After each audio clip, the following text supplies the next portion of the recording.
Hey, welcome back. I am Vivek Bindra, international motivational speaker, leadership consultant, business coach. Economic times के articles मैं कई दिनों से पढ़ रहा हूं, वो बार बार डाल रहे हैं। ये व्यक्ति आचार्य बालकृष्ण, जिनको आचार्य का उपाधि दिया गया, ये CEO managing director of Patanjali group, 70,000 crore के नेटवर्थ के साथ 10,500 करोड़ का टर्नओवर, 400 एसकेयूज बिल्ड किए, अद्भुत लीडरशिप, तेजी से ग्रोथ किया। कैसे किया? इकोनॉमिक टाइम्स कहता है अगले टाटा बिरला की जगह लोग रामदेव और आचार्य बालकृष्ण का नाम लेने लगे तो हैरान मत होइएगा। ये किया कैसे? आज बिजनेस ऑपरेशन और उनकी लीडरशिप की कुछ खास चीजें बताऊंगा। वीडियो पूरा देखिएगा, आप हैरान हो जाएंगे। 2012 से 2017 तक हर साल लगभग अपने टर्नओवर को दुगना करते रहे, 450 करोड़, उसके बाद 850 करोड़, 2014 में 1215 में 2006 करोड़, 2016 में 5,000 करोड़ और 17 में अचानक 10,500 करोड़। अगली बार 15 से 20,000 करोड़ की तैयारी है। बड़ी विजनरी लीडरशिप है इन दोनों की। क्या शानदार पार्टनरशिप है। हंसते हुए मजाक में उस दिन बाबा जी और आचार्य बात कर रहे थे कि पैंटीन की पैंट गीली कर देंगे, हिंदुस्तान यूनिलीवर का लीवर तोड़ देंगे, कोलगेट का गेट बंद करेंगे और नेस्ले की चिड़िया उड़ा देंगे। ये बड़े फोकस लोग हैं जो आज मिशनरी स्पिरिट से काम कर रहे हैं। तो आगे बढ़ने से पहले मैं आपको आचार्य बालकृष्ण की लीडरशिप के कुछ स्पेसिफिक स्टाइल बताना चाहता हूं जिसने उनको बड़ी सफलता दी। पतंजलि ग्रुप के कुछ सीनियर बिजनेस लीडर्स से मेरी रिसेंटली कई बार बातचीत हुई और मैंने देखा बड़ी स्पेसिफिक क्वालिटीज है जिन्होंने आचार्य बालकृष्ण को एज ए सीईओ, जो कि प्रोफेशनली आज सांसारिक पढ़ाई में तो बहुत तेज नहीं थे लेकिन शास्त्रों की पढ़ाई करी, लेकिन लीडरशिप की क्वालिटीज बड़ी जबरदस्त है, जिनमें से कुछ मैं आपको बताना चाहता हूं। पहला चीज, he is adamant in doing more in less time. उनका मीटिंग स्टाइल बड़ा पॉपुलर है। कोई भी मीटिंग और डिसीजन मेकिंग 5 मिनट के अंदर कर लेते हैं। Internal core team for evaluating the opportunities. He is continuously engaged in finding and evaluating opportunities. लगातार इनकी कोर टीम बड़ी शक्तिशाली इन्होंने बनाई है। He hates bureaucracy for fast decision. बिल्कुल भी वेट नहीं करते, डिसीजन बहुत तेज लेते हैं। He always keeps company's interest above the self interest. कहने के लिए तो हिंदुस्तान के 8वें सबसे रईस इंसान है, लेकिन तनख्वाह के रूप में एक भी रुपया आज तक ड्रॉ नहीं किया। उनके साथ की कोर लीडरशिप टीम बताती है he has a data driven intellect. बिना डेटा के वो बात नहीं करते हैं, हर चीज का एनालिसिस और नंबर देखते हैं। डिसीजन तो डेटा ड्रिवन करते हैं लेकिन इमोशन देश के लिए लगाना चाहते हैं। अगला इंपॉर्टेंट पॉइंट क्या है? Robust review mechanism. ऐसा नहीं है कि डिसीजन लेके छोड़ दिया, पीरियोडिक रिव्यूज के लिए उन्होंने टीम बनाई हुई है और टाइम टेबल्स बनाए हुए हैं। हर बिजनेस, हर एसक्यू के लिए तेजी के साथ रिव्यू करते हैं। He has a very high tolerance for level of risk and failure. तेजी से नए नए बिजनेस को ऐड करते हैं, बिजनेस की अडॉप्शन कर्व को पहचानते हुए डेटा के साथ जैसे ही डिसीजन। अब इसमें रिस्क भी है, फेलियर भी है। रिस्क बड़ा हो सकता है, फेलियर बड़ा हो सकता है, लेकिन बहुत तेज काम करते हैं बिना घबराए। फियरलेस लीडर हैं। हर मीटिंग में उनका फोकस है डिस्ट्रीब्यूशन नेटवर्क को 2 गुना बढ़ा दो, इंटरनल मैन पावर को 5 गुना बढ़ा दो और drive your own organisation much faster than the speed of growth against your competition. क्या तेज स्पीड ऑफ इंप्लीमेंटेशन है। 15 घंटे काम करना, संडे को कभी छुट्टी नहीं करना, साल में 350 दिन से ज्यादा काम करना। इनकी कोर टीम जो है ना, top management, they are fired up with swadeshi भावना। इंपोर्ट डिपेंडेंसी देश से खत्म कर देना चाहते हैं। और इनकी एक खास बात क्या है? कोर टीम तो बहुत अच्छी है, पर ये ही such a visionary man. Formal education हमारे स्कूल कॉलेज की नहीं है, लेकिन सच अ विजनरी मैन कि कोर टीम जब भी कोई काम करते हैं ये उनसे 3 स्टेप आगे की बात हमेशा करते हैं और लोगों को भी ऐसे ही तैयार करते हैं। इंटरव्यू सारे सीनियर लीडर्स के खुद ही लेते हैं। 2-2 घंटा, 1.5 घंटे के इंटरव्यू लेते हैं। एक बार बढ़िया मैन पावर ले ली, उसके बाद डिसीजन में 5 मिनट से ज्यादा नहीं लगाते। हर रिव्यू मीटिंग में, हर डिसीजन मीटिंग में, हर काम 5-5 मिनट के अंदर मीटिंग खत्म करते हैं। लेकिन जब हायरिंग करते हैं तो कैरेक्टर कॉम्पिटेंस दोनों देखते हैं। कॉम्पिटेंस तो खैर होना ही चाहिए, लेकिन कैरेक्टर सबसे ज्यादा जरूरी है इनके लिए। एक बार इनको सही कैरेक्टर के लोग जो इनकी वैल्यूज के साथ अलाइन हो जाते हैं तो उसके बाद इनको उनकी स्पीड बढ़ाने में और ऑर्गेनाइजेशन तेज करने में टाइम नहीं लगता। मार्केटिंग और ब्रांडिंग के कन्वेंशनल मेथड्स को लगातार तोड़ते हैं। सारी ऑर्गेनाइजेशंस अपने प्रोडक्ट को लॉन्च करने से पहले बहुत डिटेल में मार्केट रिसर्च करते हैं। ये नई मार्केट रिसर्च में जाने की जगह जो एग्जिस्टिंग डेटा और एनालिटिक्स है उनको अपनी कोर टीम के साथ कंटिन्यूसली स्टडी और एक्सप्लोर करते हैं। बाकी सारे ब्रांड्स हिंदुस्तान यूनिलीवर हो, प्रॉक्टर एंड गैम्बल हो, रिकेट बेंकाइजर हो, ये सब अपने पेरेंट ब्रांड का नाम हटा के प्रोडक्ट को नया ब्रांड देते हैं। बाबा जी ने ऐसा नहीं किया, आचार्य ने ऐसा नहीं किया। ये 400 SKUs को हमेशा यूनिफाइड ब्रांडिंग पतंजलि के अंडर ही रखा। ऐसा नहीं है कि इन्होंने साबुन को अलग नाम दिया, तेल को अलग नाम दिया, अनाज को अलग नाम दिया, ब्रेड को, कुछ नहीं। ये हर एक को यूनिफाइड ब्रांडिंग करके पतंजलि का ब्रांड एक्सटेंशन करते हैं। मैं उदाहरण देता हूं आपको, जैसे हिंदुस्तान यूनिलीवर ब्रांड का एक्सटेंशन नहीं करता। ब्रांड एक्सटेंशन मतलब सेम नाम से नए प्रोडक्ट लाते जाओ। वो हर प्रोडक्ट को सेपरेट आइडेंटिटी देता है और कन्वेंशनल मार्केटिंग का मेथोडोलॉजी यही है। आचार्य बालकृष्ण ने इस आइडिया को मना किया, बोला इस पे हम पैसे बचा के जो हमारे पतंजलि ब्रांड और बाबा रामदेव का ट्रस्ट है, उस ट्रस्ट को इन्वेस्ट करके हर प्रोडक्ट को अलग अलग ब्रांड नहीं करेंगे। हिंदुस्तान यूनिलीवर के कुछ प्रोडक्ट्स देखिए, एक्स का डिओड्रेंट, डव का साबुन, लाइफ बॉय, लिप्टन चाय, Lux, Pepsodent, Pond's, Sunsilk, Vaseline, Rin, Fair and Lovely, Surf Excel, Kissan, ये सारे प्रोडक्ट्स की अलग अलग यूनिक ब्रांड आइडेंटिटी है। आपको हो सकता है पता भी ना हो कि ये सब हिंदुस्तान यूनिलीवर के प्रोडक्ट थे। थोड़े प्रॉक्टर एंड गैम्बल के भी देखते हैं, Ariel, Gillette, Olay, Oral B, Pantene, Tide, Vicks, Ambipur, Duracell, Head and Shoulders, Pampers. हो सकता है आपको पता ना हो कि सारे प्रॉक्टर एंड गैम्बल के ब्रांड थे, क्योंकि उन्होंने इनकी unique, independent, dignified identity create करके उसी आइडेंटिटी से इनको सेल किया। बाबा जी एंड आचार्य बोलते हैं हमें इस पे समय नहीं लगाना, हमारे पतंजलि के नाम पे विश्वसनीयता बहुत है, उसी का ब्रांड एक्सटेंशन लेंगे। एडवर्टाइजिंग बजट में उन्होंने बल्क में डील्स खरीदी हैं। जितने भी आप देखते हैं ना आजकल टीवी एड्स उनकी हर चैनल पे, बहुत बल्क में ली हैं और नाम केवल पतंजलि का ऊपर रखते हैं। उन्होंने हर प्रोडक्ट को अलग अलग नाम नहीं दिया, जिससे उनकी एडवर्टाइजिंग स्पेंड की कॉस्ट काफी बच रही है। हो सकता है आपने रिकेट बेंकाइजर का नाम ही ना सुना हो कभी, पर रिकेट बेंकाइजर भी बहुत पॉपुलर कंपनी है जिसके प्रोडक्ट्स आप यूज भी करते होंगे।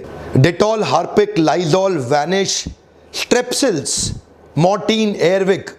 लेकिन उसके कंपैरिजन में पतंजलि को देखिए, अपने SKUs बिल्ड करते जा रहा है, प्रोडक्ट बिल्ड कर रहा है, लेकिन ब्रांडिंग उन्होंने यूनिफाइड रखी। च्यवनप्राश, डाइजेस्टिव्स, फ्रूट जूस, घी, health and wellness, honey, health drinks, biscuit, spices, candy, herbal tea, jam, sugar, oil, pulses, rice, noodle, अगरबत्ती, soap, skin care, hair care, dental care, toiletries, सबसे बड़ा FMCG का range build किया। Brand trust में, brand equity के अंदर 2016 तक जो कि टॉप 150 के अंदर भी नहीं आ रहा था, उसी पतंजलि को ब्रांड ट्रस्ट, ब्रांड इक्विटी, अलग अलग असेसमेंट ऑर्गेनाइजेशन, उसको टॉप 10 मोस्ट प्रेफर्ड ब्रांड्स के अंदर नाम आ गया है। पतंजलि का रिकॉल वैल्यू इतना ज्यादा बढ़ गया है, आज FMCG कंपनी की हवा निकाल दी है। एक्चुअली मैं हैरान जो हूं ना पर्सनली, वो इस बात पे हूं कि इनका एग्जीक्यूशन इतना तेज है, नया नया प्रोडक्ट लाइन डेवलप करने के साथ साथ उनका supply chain of sourcing and procurement, vendor का कंप्लायंस, डिस्ट्रीब्यूशन का network, internal competent man power, ये लगातार मैनेज कर पा रहे हैं, मेंटेन कर पा रहे हैं। जब आप ऑर्गेनाइजेशन तेजी से स्केलेबल करते हैं ना, उसमें कई गलतियां होती हैं, हो सकता है यहां भी छोटी मोटी गलतियां हो रही हों, पर क्वालिटी कंट्रोल के बारे में ये इंटरनली बड़ा पॉपुलर है उनके एम्प्लॉइज के बारे में कि बाबा रामदेव, आचार्य बालकृष्ण क्वालिटी से कॉम्प्रोमाइज नहीं करेंगे। ये हमने कई इनके एम्प्लॉइज से सुना, और देखते क्या है, ये सारी की देखिए, इतना रैपिड एक्सपेंशन में कहीं ना कहीं सप्लाई चेन में गड़बड़ आती है, इतना रैपिड एक्सपेंशन में प्रोक्योरमेंट और सोर्सिंग में गलतियां हो जाती हैं, इतने रैपिड एक्सपेंशन में डिस्ट्रीब्यूटर छूट जाते हैं या उनके वेंडर्स के कंप्लायंसेस भी मिस होते हैं, they are able to maintain it. ये तो मतलब बुद्धि चकरा जाए काम आदमी की। शुरुआत के अंदर इन्होंने दूसरे वेंडर्स और कॉन्ट्रैक्टर्स लेके प्रोडक्ट बिल्ड करने शुरू किए। लोगों ने अभी प्रश्न इनको किए ही थे, लेकिन ये बैकएंड में तैयारी कर रहे थे। कंट्री का पहला food processing park, largest food park of our country, has been owned by Patanjali, 50 lakh square feet के अंदर बनाया। लोगों ने पूछा, वो सब तो ठीक है, आप बना बहुत कुछ रहे हो, ये R&D कैसे करते हो? 300 साइंटिस्ट के साथ देश के one of the largest R&D centre इन्होंने बिल्ड किया, जिसका प्रधानमंत्री मोदी ने अभी उद्घाटन भी किया। तो ये बैकएंड भी तैयार कर रहे हैं, फ्रंट एंड भी तैयार कर रहे हैं, एडवर्टाइजिंग भी कर रहे हैं, प्रोसेसिंग भी कर रहे हैं। अच्छा, इनकी सफलता में एक और बड़ी इंपॉर्टेंट चीज है, बाबा रामदेव का शुरू से ही आचार्य बालकृष्ण के साथ फोकस है कि प्रोडक्ट प्रोडक्ट के अंदर मार्जिन बहुत कम रखो, और वही एक कारण भी है कि ये आईपीओ अपना नहीं लेके आते। क्योंकि अगर आप आईपीओ लेकर के आए और एफएमसीजी के अंदर जो प्रोडक्ट्स में मार्जिन यानी कि नेट प्रॉफिट 15% से कम हो, तो वहां पे आपके इन्वेस्टर्स आपसे खुश हो ही नहीं सकते। तो बाबा जी कहते हैं कि कर्जा ले लो, जब कर्जा लोगे तो दिमाग ठीक रहता है और दिमाग फोकस में लगा रहता है। तो ये शुरू देखिए, आज आप रिटेलर्स के पास जाए ना, इनका ब्रांड पुल बड़ा पावरफुल है, वरना रिटेलर इनका सामान आसानी से नहीं रखता। क्योंकि हिंदुस्तान यूनिलीवर के प्रोडक्ट में on an average cumulative margin एक रिटेलर को 50% तक बच जाता है, लेकिन पतंजलि के प्रोडक्ट में एक रिटेलर को मार्जिन 5 से 10% बचता है, मैक्सिमम 10% बचता है। लेकिन एक रिटेलर की जो मैनेजिंग रिटेल आउटलेट को मैनेज करने की कॉस्ट है वही 15% से ज़्यादा आती है। अगर 15% मार्जिन नहीं हो तो रिटेलर के लिए वो नुकसान की बात है। पर रिटेलर को मजबूरी वश रखना पड़ता है, क्योंकि इन्होंने डिस्ट्रीब्यूशन नेटवर्क को तैयार करने से पहले मार्केट में पुल बड़ा ज़बरदस्त रखा। तो शुरू से ही मार्जिन इतना कम रखा जिससे जैसे ही प्रोडक्ट का कंपैरिजन होता है लोग पिकअप करते हैं, और एडवर्टाइजिंग के थ्रू मार्केट में पुल भी आ रहा है, डिमांड भी बढ़ती जा रही है। इसीलिए जबरदस्ती आज रिटेलर्स को उनका माल रखना पड़ रहा है। एक्चुअली इन्होंने प्रोडक्ट इनोवेशन के साथ साथ डिस्ट्रीब्यूशन इनोवेशन पे भी बड़ा काम किया, alternate channel of distribution create कर दिए, और साथ में एडवर्टाइजिंग इलेक्ट्रॉनिक मीडिया में बड़ी स्ट्रांग रखी, पुल बड़ा आया। मैं थोड़ा आपको समझाना चाहता हूं, कई एंटरप्रेन्योर हैं छोटे छोटे मार्केट में जो आरोग्य केंद्र, चिकित्सालय और स्वदेशी केंद्र खोल के रखते हैं। ये अपने ही पैसे से खोल के रखते हैं। आचार्य बालकृष्ण ने इनके साथ एक पार्टनरशिप किया। उस पार्टनरशिप में इन्होंने उनको 2 चीजें दी। एक तो इन्होंने वहां पे जो मेडिकल प्रैक्टिशनर आयुर्वेद का बैठता है उसको उन्होंने सर्टिफाई किया, ये पहला सपोर्ट दिया उनको। कहा कि हम उसको सर्टिफाई करेंगे, उसको ट्रेन करेंगे, और दूसरा सपोर्ट दिया कि उनको अपने ब्रांड का होर्डिंग इनको दे दिया। अब बाबा रामदेव के ब्रांड का जब होर्डिंग इस चिकित्सालय के बाहर लग जाता था, उससे उनको रब ऑफ इफेक्ट से, उनके ब्रांड पुल से उनके चिकित्सालय पर ट्रैफिक बढ़ जाता था। अब जब ट्रैफिक बढ़ता था तो नेचुरली उनकी सेल बढ़ती है। तब उसी को बिल्ड करने के लिए इन्होंने उनसे बदले में क्या लिया, सारी प्रोडक्ट रेंज वहां रखवा दी। अब जैसे ही जाकर के चिकित्सालय के अंदर जो आयुर्वेदिक डॉक्टर है जिसको उन्होंने सर्टिफाई किया वो कोई दवाई लिखता है, तो वहां पे क्रॉस प्रमोशन होती थी। एफएमसीजी का माल खरीदा तो साथ में दवाई भी ले लिया, दवाई लेने गया तो एफएमसीजी का माल भी बिक गया, उसको बोलते क्रॉस सेलिंग। ये भी बिका, ये भी बिका, कभी ये बिक गया तो उसके साथ ये भी बिक गया। तो टेक्निकली इन्होंने ये सारे आयुर्वेदिक क्लिनिक में अपने प्रोडक्ट्स का वीकली रिप्लेनिशमेंट साइकिल रखा, और जब वो आयुर्वेदिक मेडिकल प्रैक्टिशनर जिस दिन छुट्टी पर रहता है ना, उस दिन इनकी सेल्स 30-40% घट जाती है। तो वहाँ एक्चुअली क्या है, उधर से इनके माल को शुरू में अवेयरनेस जनरेट हो जाता है, एडवर्टाइजिंग से अवेयरनेस जनरेट हो जाता है। उसका रिजल्ट क्या आता है, लोग आसपास में एक्सपेक्ट करते हैं ये दवाई की दुकान पे भी मिल जाएगा पतंजलि का माल, रिटेल किराना दुकान सब जगह मिल जाएगा। तो वो सब जगह जैसे ही डिमांड जनरेट होती है तो रिटेलर को कम मार्जिन पे भी इनका माल रखना पड़ता है। अब क्योंकि इनका साइजेबल कस्टमर बेस हो गया तो रिटेलर को चिंता है that he doesn't want to lose a customer who is looking for Patanjali products. ऐसा चलते चलते मार्केट के पुल का बेनिफिट मिलने लगा। तो जनरल ट्रेड को सफल बनाने के साथ साथ मॉडर्न ट्रेड और ई कॉमर्स में भी आचार्य बालकृष्ण उतर गए। आज उनका सामान बिग बाजार, रिलायंस रिटेल, हाइपर सिटी हो या स्टार बाजार, टाटा ग्रुप का डीमार्ट हो, स्पेंसर रिटेल हो, आदित्य बिरला का मोर हो या अपोलो फार्मेसी, इस प्रकार उन्होंने 10,000 से 20,000 एक्स्ट्रा आउटलेट्स पकड़ लिए जहां पे उनका माल बिकता है, और ई कॉमर्स पे तो बिक ही रहा है। अच्छा, जैसे ही स्टोर में प्रोडक्ट्स का कंपैरिजन दिखता है ना, ये एक लो कॉस्ट कॉम्पिटिटर की तरह मार्केट को डिसरप्ट करने के लिए ब्रांड पुल से हिला दिया सारी मार्केट को। आशीर्वाद का नमक 18 रुपए का है, टाटा का नमक 20 रुपए का है, सफोला का नमक 31 रुपए का है, वहीं पतंजलि अपना नमक 12 रुपए का लेके आया। तो ये ओवरऑल अपना नेट प्रॉफिट हमेशा 10% से कम रख करके भी बहुत खुश हैं। ये कन्वेंशनल स्टाइल है, ये प्रॉफिट पे ज़्यादा काम नहीं कर रहे, इस समय पेनिट्रेशन पे बहुत बड़ा काम कर रहे हैं। फ्यूचर एक्सपेंशन भी बहुत ज़बरदस्त करना चाहते हैं, सिक्योरिटी में आ रहे हैं, पावर में आ रहे हैं, क्लोथिंग में आ रहे हैं, कई प्रकार के प्रोडक्ट लाइन बिल्ड कर रहे हैं। इनफैक्ट क्लोथिंग के अंदर आचार्य बालकृष्ण का कहना है जो रॉ मटेरियल है, जो कॉटन है ना, वो बहुत सस्ता है, प्रोडक्ट का फिनिश मटेरियल भी सस्ता है, लेकिन जैसे ही ब्रांड का टैग लगता है वो प्रोडक्ट का फाइनल प्राइस, सेलिंग प्राइस बहुत बढ़ जाता है। सो एक्चुअल प्राइस में और फाइनल रिटेल प्राइस में बहुत बड़े मार्जिन का अंतर है। आचार्य बालकृष्ण कहते हैं मैं जीन्स भी लाना चाहता हूं और बहुत तरह के स्वदेशी कपड़े लाना चाहता हूं, विदेशी ताकतों को पैसा क्यों दिया जाए, और जो एक्चुअल प्राइस है और फाइनल रिटेल प्राइस है उसके डिफरेंस को हम कम करना चाहते हैं। इस विजन के साथ ये क्लोथिंग में भी आ रहे हैं, लो मार्जिन के साथ बड़ी पेनिट्रेशन, ये भी एक बहुत शानदार स्ट्रैटेजी है।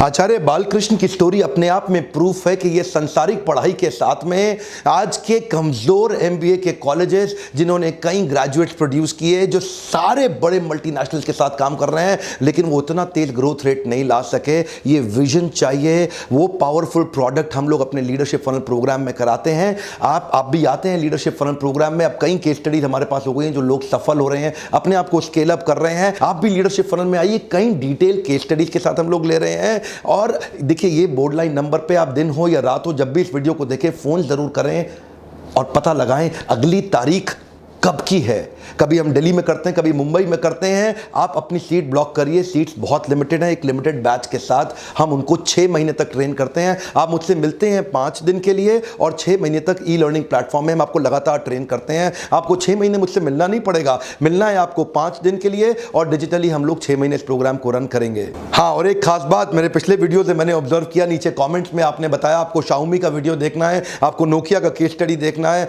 आपको इंडियन एजुकेशन सिस्टम का केस स्टडी देखना है। मैं आपको कमिट कर रहा हूं, ये तीनों केस स्टडीज एक के बाद एक जल्दी आने वाली है। अगला केस स्टडी आप और कौन सा देखना चाहते हैं वो शेयर करें। मेरे बिजी शेड्यूल में एक एक केस स्टडी बना के आपको देने में बहुत एनर्जी लगती है, बहुत समय जाता है। अगर आपको वीडियो पसंद आता है ना, थोड़ा सा इसको आपको फ़ायदा होता है, तो मेरा उत्साह बढ़ाने के लिए लाइक ज़रूर करिए। हरियाणा के एक गांव से संस्कृत के महाविद्यालय से पढ़ाई करी, बिना पैसे के आज हिंदुस्तान का 8वां सबसे रईस इंसान बने आचार्य बालकृष्ण। मैं चाहता हूँ ऐसी केस स्टडीज जिससे आपकी बिजनेस एबिलिटी पे आपका विश्वास बढ़ता हो, व्हाट्सएप ग्रुप में सबको शेयर करें ताकि लोगों का उत्साह बढ़े और वो लोग भी ऐसा स्केलेबल विजन रख सकें। आप शेयर जरूर करिए वीडियो, लोगों को बहुत फायदा हो रहा है। अगर आपने बेल आइकॉन को हिट कर लिया है, सब्सक्राइब कर लिया है, एंश्योर करिए आपके दोस्त भी सब्सक्राइब करें और बेल आइकॉन को जरूर हिट करें। ऐसे वीडियोस देखने के लिए आपका बहुत बहुत धन्यवाद।